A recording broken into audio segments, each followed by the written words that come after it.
देखा। वह उस बच्ची को चींटियां काट रही थी और चींटियां काटने की वजह से वह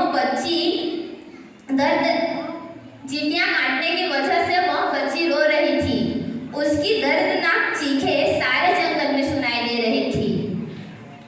उन चरवाहों से उस बच्ची की वह हालत नहीं देखी गई, इसलिए उन्होंने उसे उन लोगों के घर ले जाना ठीक समझा।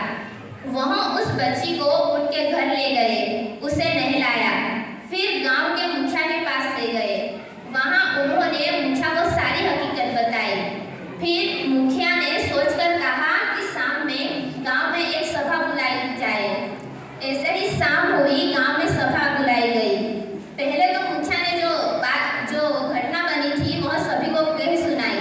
फिर पूछा कि यह बच्ची किसकी है, तो वहाँ उपस्थित सभी गांव वालों ने उस बच्ची को जानने से इनकार कर दिया। उस सभा में उस बच्ची के असली माता पिता शीला और रमेश भी मौजूद थे। उन्होंने भी उस बच्ची को जानने से इनकार कर दिया।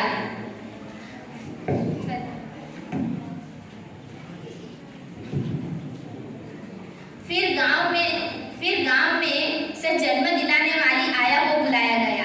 तो आया ने उस बच्ची को देखा और देखते ही कहा कि यह बच्ची तो शीला और रमेश की है। फिर शीला और रमेश ने भी मान लिया कि वह बच्ची उनकी है, लेकिन वह उस बच्ची को नहीं पालना चाहते। फिर गांव के मुखिया सोच में पड़ गए कि अब क्या किया जाए। फिर थोड़ी देर सोचा और गांव वालों से पूछा कि आप में से कोई इस बच्ची को पालना चाहेगा। तभी विष्णु और यमुना करके एक दंपति ने उस बच्ची को पालने के लिए हामी भरी।